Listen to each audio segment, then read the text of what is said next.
Hello friends, my name is Ritesh Agrawal and we will be talking about the Hindu analysis today. So let's get started. So these are the top stories from the perspective of our examination in today's The Hindu. Let me brief you on these. Mullah Akhund to head interim Talibani government. So Taliban has finally come up with the names for the interim government. We'll talk about them. More delay on data protection bill. Okay. So we'll talk about data protection bill. Then Masrat to be Gilani's successor. So the next chief of Tehreek-e-Hurriyat. Then PM urges private sector to improve quality in government schools. So that is another announcement. Then eShram portal is gathering data. We'll talk about eShram portal. Air quality improved in 2020, says the minister. We'll talk about a very important day. El Salvador adopts Bitcoin as legal tender. It became the first country to do that. We'll talk about that. Piyush Goyal is appointed Sherpa for G20 summit. So what is Sherpa and what about G20 summit? We'll talk about that. Refining the reservation policy from the editorial section. A very interesting article in the editorials today. We'll talk about that also. So let's get started with the first update. Mullah Akhund to head interim Taliban government. So finally the Taliban government has come up with the names for its interim government. It has given 33 names and very interesting, none of them are women first of all. तो ऐसी बात हो रही थी. Taliban government said that we will invite women to be a part of our government, at least not happening now. Second thing is that out of these 33 names, 17 of them are on UN terror blacklist.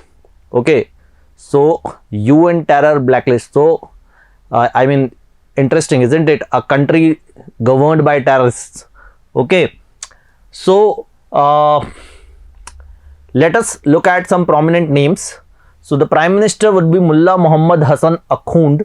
Okay, Mullah Muhammad Hassan Akhund was the external affairs minister, the foreign minister in the previous Taliban government. He is the prime minister now. He has two deputies, Abdul Ghani Baradar and Maulvi Abdul Salam Hanafi. Okay, son of the founder of Taliban, Mullah Muhammad Omar. The current guy is Mullah Yaqub. Yaqub is the defense minister now. The interior minister was given to Sirajuddin Haqqani, the leader of Haqqani network, which is also accused of terrorist activities in India. Then Maulvi Amir Khan Muttaqi is appointed as Minister of Foreign Affairs. So these are some prominent names which you guys can make note of. Taliban has come up with the interim government. Okay. More delays on data protection bill. देखो news तो ऐसी है कि data protection bill actually came up in 2019. ठीक है. Now it is not getting finalized. Okay, the scope of it has been expanded. So we'll understand about data protection bill and what's happening around it. Okay, in this section. So the Joint Parliamentary Committee on Personal Data Protection Bill has called a meeting on September 15th and 16th to finalize its report. Okay, तो इसका report delay होता जा रहा है.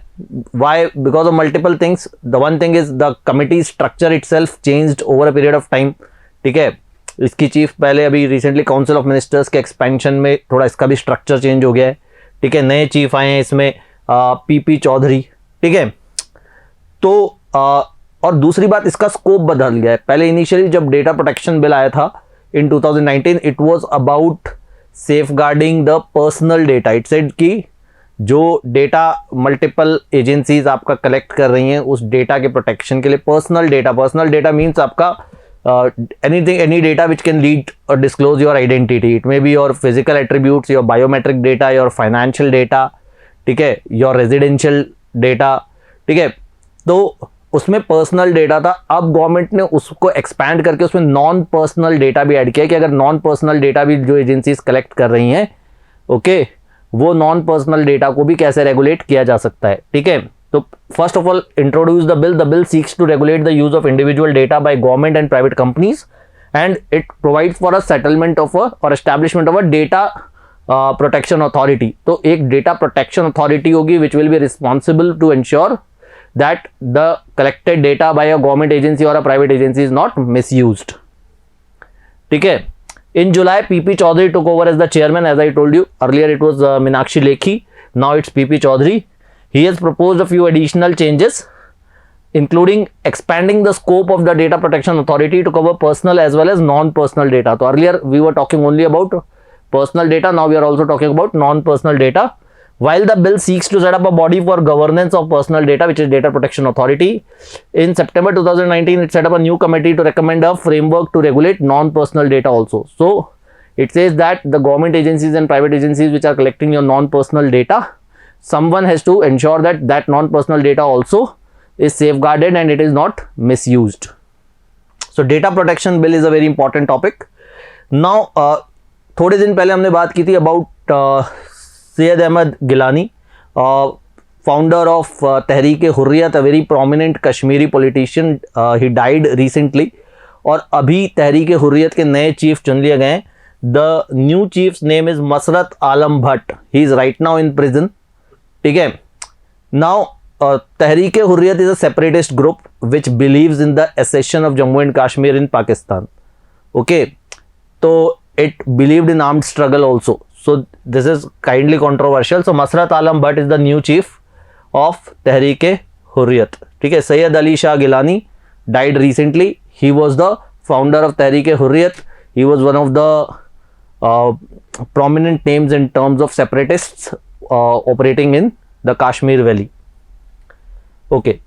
Prime Minister urges private sector to help improve quality in government school. So देखो अभी teachers day था और उसके बाद मोदी साहब ने एक शिक्षक पर्व लॉन्च किया, 10 दिन का शिक्षक पर्व लॉन्च किया. उसी ओकेजन पे इन्होंने कुछ नए इनिशिएटिव्स भी रोल आउट किए.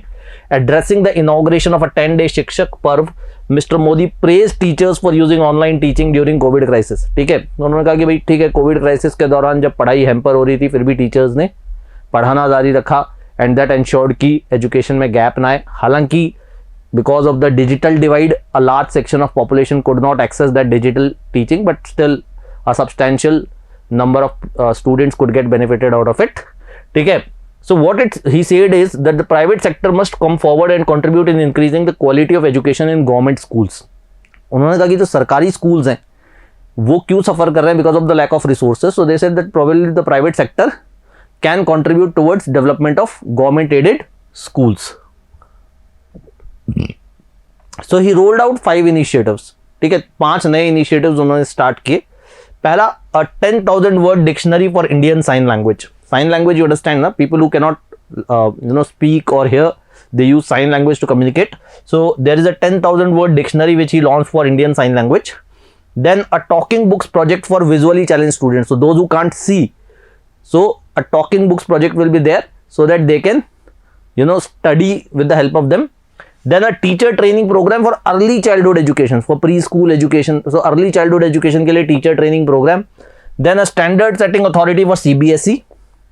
Okay, and then a portal Vidyanjali 2. What is this portal? This portal will help the private sector to contribute to the government schools.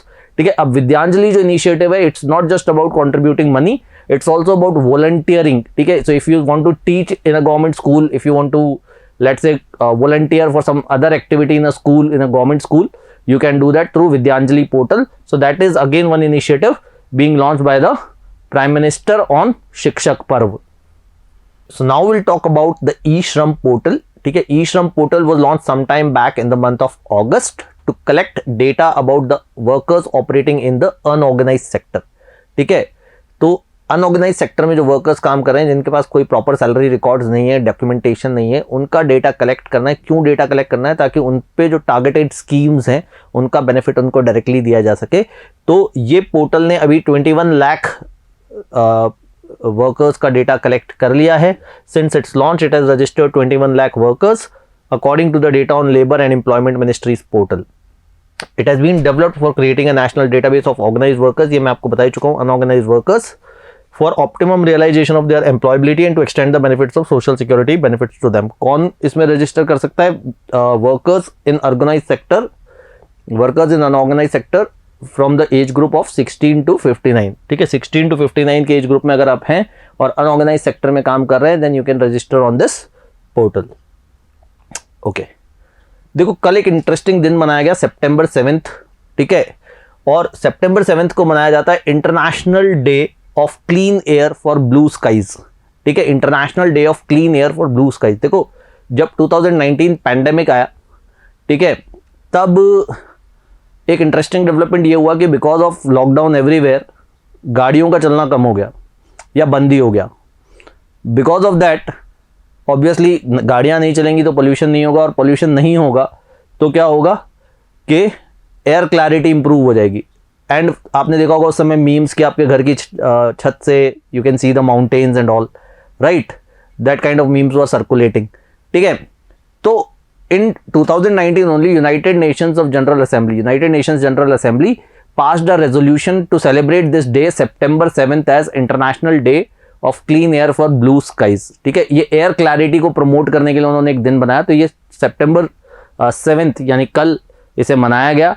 और इसमें एनवायरमेंट मिनिस्टर ने कहा कि number of cities with improved air quality had increase to 104 in 2020 from 86 in 2018। अब environment minister ने क्या कहा कि 2018 में 86 सिटीज थी जहां पे एयर क्वालिटी अच्छी थी, अब 2020 में 104 हो गई है।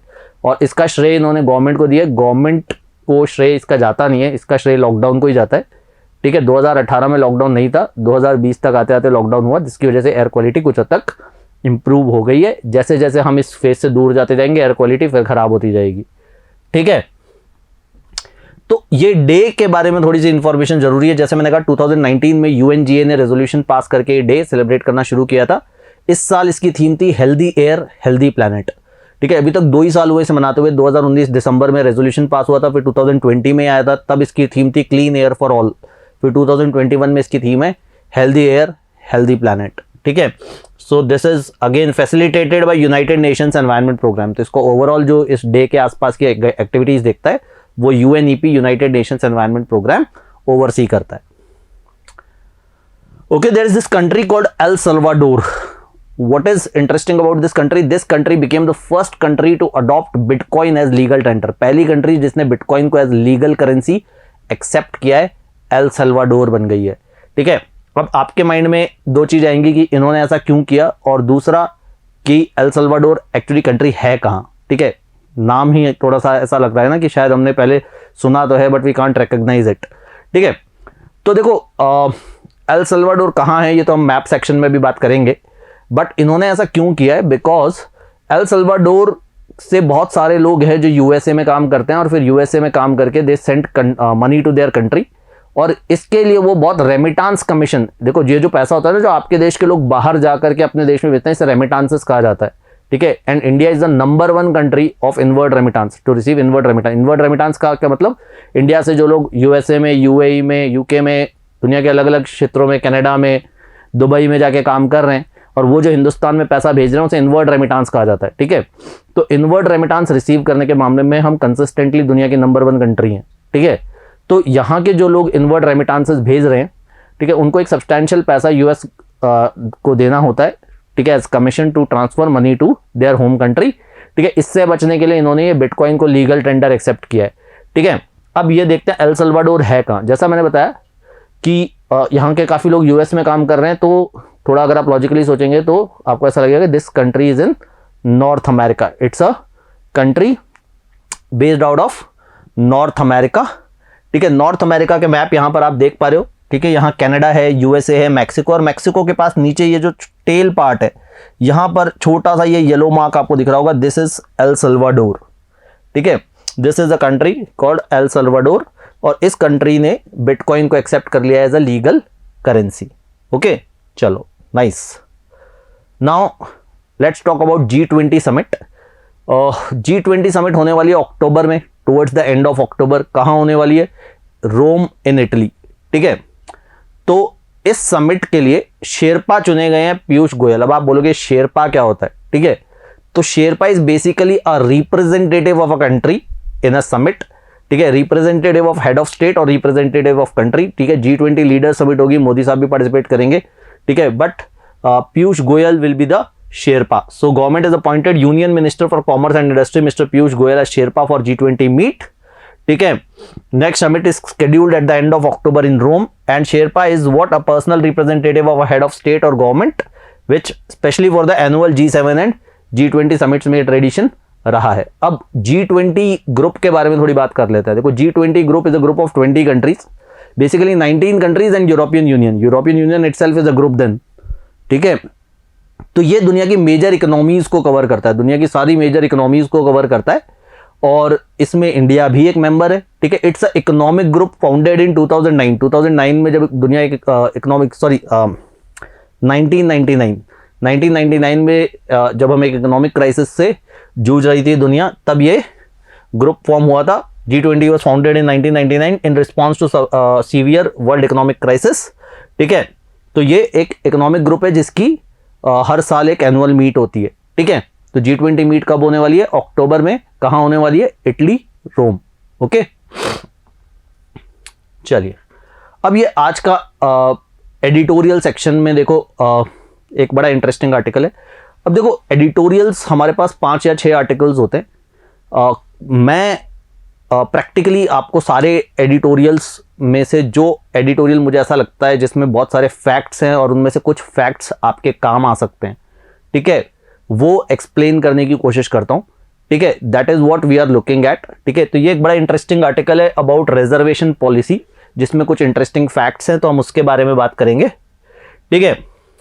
तो अभी क्या हुआ है कि कुछ इंटरेस्टिंग डेवलपमेंट्स हुए हैं। जैसे मैंने आपको बताया था कि गवर्नमेंट ने कुछ टाइम पहले ऑल इंडिया कोटा में, जो मेडिकल कॉलेजेस में ऑल इंडिया कोटा है, उस ऑल इंडिया कोटा स्कीम में ओबीसीज और इकोनॉमिकली वीकर सेक्शन को रिजर्वेशन दिया था, ठीक है।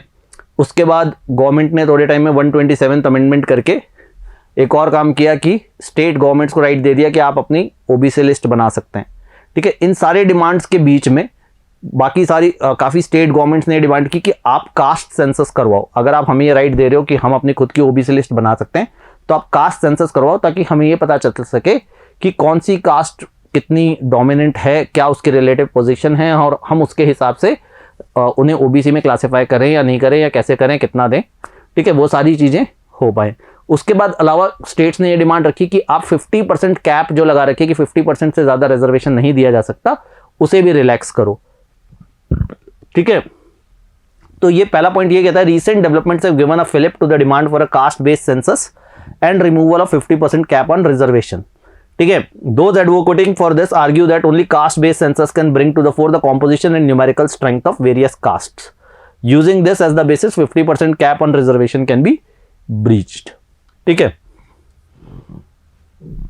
अब ऐसा नहीं है कि कास्ट सेंसस, देखो as a national, as a country 1931 last time caste census हुआ था, ठीक है। बट पिछले 10 सालों में 2-3 बार कोशिश हुई। जैसे 2011 सेंसस जो था, उसमें कास्ट का डेटा पब्लिश हुआ नहीं। 2011 में क्या हुआ? 2011 में socio economic and caste census report was made public 5 years ago, but without the data on caste. फिर कर्नाटका में और तमिलनाडु में ऐसे इनिशिएटिव्स हुए, बट अगेन उनका भी डेटा नहीं आ पाया सामने। तो कास्ट सेंसस का डेटा अगर या तो कैलकुलेट हुआ ही नहीं, या हुआ कभी तो उसे पब्लिक नहीं किया गया। क्यों? क्योंकि पॉलिटिकल पॉइंट्स है ना।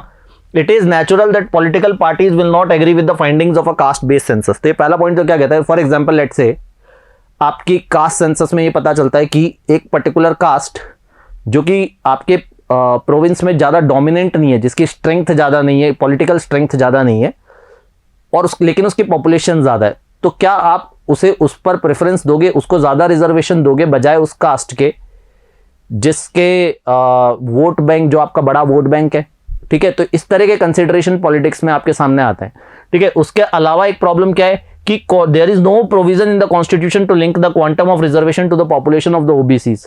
तो अगर फॉर एग्जांपल किसी स्टेट में किसी पर्टिकुलर कास्ट की पॉपुलेशन ज़्यादा, इसका मतलब ये नहीं कि उसको रिजर्वेशन ज़्यादा मिलेगा। ऐसा कॉन्स्टिट्यूशन में कोई प्रोविजन नहीं है कि ज़्यादा पॉपुलेशन मतलब ज़्यादा रिजर्वेशन, ठीक है। तो ये प्रॉब्लम्स हैं जो सारे कास्ट सेंसस के साथ आ रहे हैं। बड़े इंटरेस्टिंग पॉइंट्स हैं ये। अच्छा, इंदिरा सोनी केस में क्या कहा गया था? There must be extraordinary substances to justify the quantum to exceed the cap. तो ये जो 50% कैप को रिलैक्स करने की बात करें, इंदिरा सोनी केस में उसे बहुत क्लियरली सुप्रीम कोर्ट ने कहा था कि there should be extraordinary substances to breach this cap. But कुछ स्टेट गवर्नमेंट्स ने ऑलरेडी ब्रीच किया है। जैसे तमिलनाडु ऑलरेडी 69% कोटा देता है, उसने अलग अलग क्लासेस बना रखी है, most backward classes, scheduled caste, scheduled tribe, backward classes, ठीक है। कुछ और स्टेट्स में भी इस तरह की कंडीशन है। उसके अलावा वो 10% इकोनॉमिकली वीकर सेक्शन का कोटा भी दे रहे हैं, ठीक है। तो ये आर्टिकल क्या कहता है कि political party should keep in mind the rational behind the cap, कि ये 50% कैप लगाया ही क्यों गया है। This is to basically ensure the right to equality under article 16. ठीक है, supreme court in Maratha case of May 2021 said that the 50% ceiling limit laid down by the Indira Sawhney case is on the basis of principle of equality as enshrined in Article 16 of the Constitution. This is to ensure a level playing field कि हम 50% से ज़्यादा reservation नहीं दे रहे हैं. ठीक है. So now the author says the scheme of reservation needs to be refined. ठीक है, रिजर्वेशन स्कीम में कुछ चेंजेस किए जाने चाहिए. क्या चेंजेस किए जाने? सबसे पहला इन्होंने क्या कहा कि आप ना ओबीसी को सब कैटेगराइज में डिवाइड करो. ठीक है, आपकी जो अदर बैकवर्ड कास्ट की लिस्ट है उसकी भी सब कैटेगरीज होनी चाहिए. कि बैकवर्ड मतलब कितना बैकवर्ड, कुछ होती है जो एक्सट्रीमली बैकवर्ड है, कुछ है जो थोड़ा कम बैकवर्ड है. ठीक है, और अकॉर्डिंगली आप उसमें रिजर्वेशन दो. तो it says that while suggesting the creation of 3 सब categories, extremely backward classes, more backward classes and backward classes, NCBC national commission for backward classes emphasized in 2015 on the need for classification of OBCs. तो national commission for backward classes ने भी ऐसा recommendation 2015 में दिया था कि हर जगह की ओबीसी लिस्ट को 3 कैटेगरीज में डिवाइड करना चाहिए, जो ज्यादा बैकवर्ड है, जो थोड़े कम बैकवर्ड है और जो थोड़े से ज्यादा फॉरवर्ड है. ठीक है, और रोहिणी कमीशन जो सेटअप हुआ था 2017 में, जो कि सेंट्रल गवर्नमेंट ने सेटअप किया था, जो सेंट्रल ओबीसी की लिस्ट है उसको कैटेगराइज करने के लिए, उसकी रिपोर्ट भी 3-4 महीने में एक्सपेक्टेड है. तो जो सेंट्रल गवर्नमेंट की ओबीसी लिस्ट है उसको सब डिवाइड करने के लिए between these 3 categories Rohini commission setup किया गया था, जिसकी रिपोर्ट थोड़े 3-4 महीने में अवेटेड है. और कुछ स्टेट्स ने और पुडुचेरी जो यूनियन टेरिटरी है, इन्होंने भी ये काम जो है किया है, कैटेगराइजेशन ऑफ ओबीसीज. तो उन्होंने कहा कि भैया अगर आपको रिजर्वेशन सिस्टम को और रिफाइन करना है तो पहली बात तो ओबीसीज में भी आपको 3 बकेट्स बनानी पड़ेंगी. फिर उन्होंने कहा कि गवर्नमेंट को क्रीमी लेयर के कॉन्सेप्ट पे भी थोड़ा सा काम करने की जरूरत है. कि अभी जो क्रीमी लेयर का कॉन्सेप्ट है उसकी जो इनकम लिमिट है उसको थोड़ा ज़्यादा फ्रीक्वेंटली रिवाइज करने की ज़रूरत है. हर थोड़े टाइम में उसको रिवाइज करने की ज़रूरत है. और उसके लिए सारे पैरामीटर्स जो हैं, per capita income, GDP, inflation, cost of living, इन सबको कैलकुलेट करने की ज़रूरत है. अभी वो 8 लाख रुपए की लिमिट के बाद आगे रिवाइज नहीं हुई है, तो इस 8 लाख रुपए की लिमिट को पहले तो रिवाइज करने की ज़रूरत है.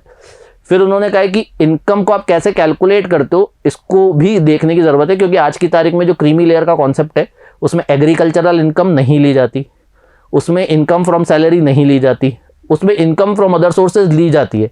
तो फॉर एग्जांपल लेट्स से किसी बच्चे के पेरेंट की इनकम फ्रॉम अदर सोर्सेज थोड़ी सी ज़्यादा है 8 लाख से, ठीक है, तो उसको ओबीसी रिजर्वेशन का बेनिफिट नहीं दिया जाएगा. और किसी दूसरे लड़के के पापा फार्मर है और उसकी 25-30 लाख रुपए की भी इनकम है, तो भी उसे ओबीसी कैटेगरी में बेनिफिट मिल जाएगा. तो ये अनफेयर है. तो उन्होंने कहा कि इसको भी चेंज करने की ज़रूरत है. और उसके अलावा ओबीसी फील्ड में जो भी वैकेंसीज है, क्योंकि सब्सटैंशियल नंबर ऑफ वैकेंसीज है जो फुलफिल नहीं की गई है, तो उन वैकेंसीज को भी एक्सपीडिशियसली फिलअप करने की ज़रूरत है. तो कुछ बड़े इंटरेस्टिंग ओपिनियंस जो हैं वो इसमें दिए गए हैं. ओके, चलिए, तो ये तो बात हुई आज के न्यूज़ की, आज की स्टोरीज की. अब हम बात करते हैं हमारे क्वेश्चन ऑफ द डे की. ठीक है, तो कल मैंने आपसे पूछा था ब्रिक्स बैंक के बारे में. हम ब्रिक्स के बारे में बात कर रहे थे. हम बात कर रहे थे कि ब्रिक्स समिट शुरू होने वाली है 9 सितंबर से. तो मेरा क्वेश्चन आपसे था कि ब्रिक्स का एक अपना बैंक है, न्यू डेवलपमेंट बैंक, उसके हेडक्वार्टर्स कहाँ पर हैं और उसके प्रेसिडेंट कौन है. जिनका जवाब आपने सही दिया. ब्रिक्स बैंक के हेडक्वार्टर्स हैं शंघाई में और उनके प्रेसिडेंट हैं मार्कोस प्राडो ट्रॉयजो. ठीक है, जो कि आपने सही जवाब दिया है. अब आज हम बात कर रहे थे थोड़ा रिजर्वेशन के बारे में. तो मेरा क्वेश्चन आपसे यह कि national commission for backward classes कौन से ईयर में एस्टैब्लिश हुआ था. ठीक है, मेरा क्वेश्चन है आपसे, national commission for backward classes कौन से ईयर में एस्टैब्लिश किया गया था. You can put your answer in the comment section and I will see to it and I will interact and discuss on the same tomorrow. ठीक है, तो कल कुछ और नई स्टोरीज के साथ मिलेंगे. Till then take care and keep reading.